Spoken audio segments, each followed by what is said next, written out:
एक ऐसी देवी जिसका शास्त्रों में बहुत कम उल्लेख मिलता है, जो लाल वर्ण की है। एक ऐसी काली जो लाल वर्ण की उत्पन्न हुई और जिसको देखकर देवता भी भय खाने लगे। कहते हैं कि जब माँ दुर्गा उत्पन्न हुई तो उस समय देवता उनके समीप गए और उनकी स्तुति करने लगे। तब माँ देवताओं से बोली कि मांगो, क्या वर मांगते हो?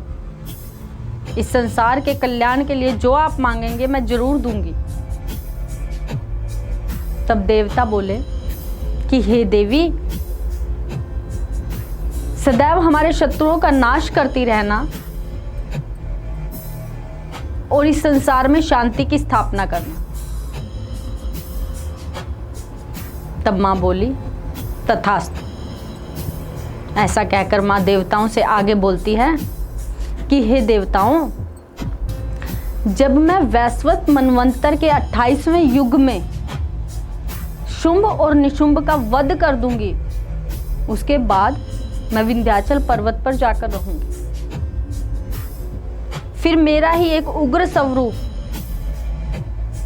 पृथ्वी पर जन्म लेगा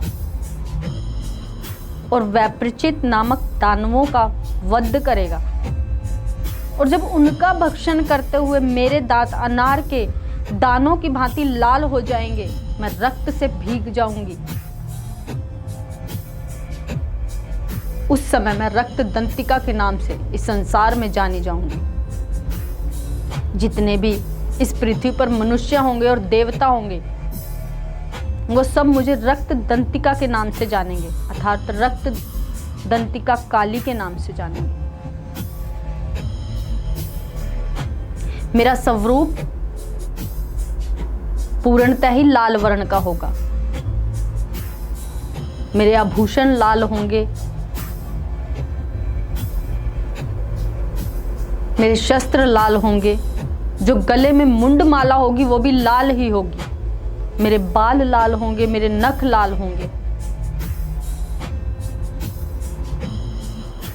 ऐसा कहकर मां अंतर्ध्यान हो गई। इस चीज का उल्लेख दुर्गा सप्तशती के मूर्तिकार रहस्य में बहुत अच्छे से मिलता है।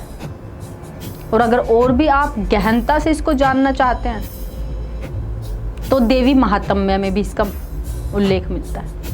कहते हैं कि ये ऐसी देवी थी जो अपने ही भक्तों को स्तनपान करवाती,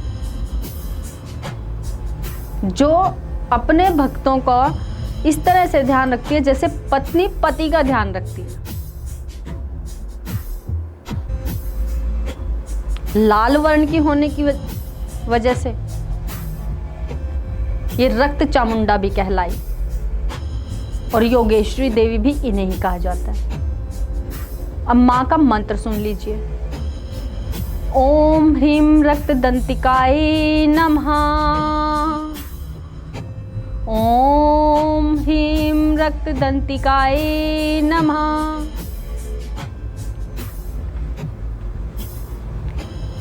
मंत्र का विधान सुन लीजिए। ये मंत्र आपको 3:30 से 4:30 बजे के बीच में करना है। आपका आसन लाल होना चाहिए। नहा धोकर लाल कपड़े पहनकर चंदन की माला लेकर, अर्थात लाल चंदन की माला पर इसके जाप होंगे। जब माँ आपके सामने होंगी तो उनको लाल ही चोला पहनाया जाएगा, लाल रंग के उनको भोग दिए जाएंगे, लाल ही पुष्पों से उनकी पूजा की जाएगी।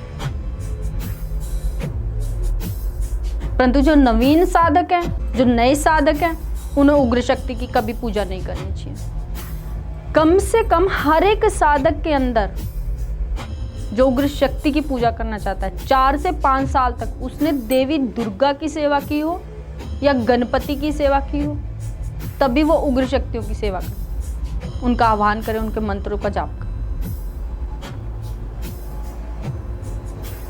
अगर आप माँ से लक्ष्मी प्राप्ति चाहते हैं तो घर में अनार का पौधा जरूर लगाएं। अनार लक्ष्मी देता है। अनार के पौधे में ही माँ वास करती है। सदैव अनार के पौधे के नीचे एक घी का दीपक लगाएं। हमारी सारी देवियां ही प्राकृतिक से जुड़ी हुई हैं।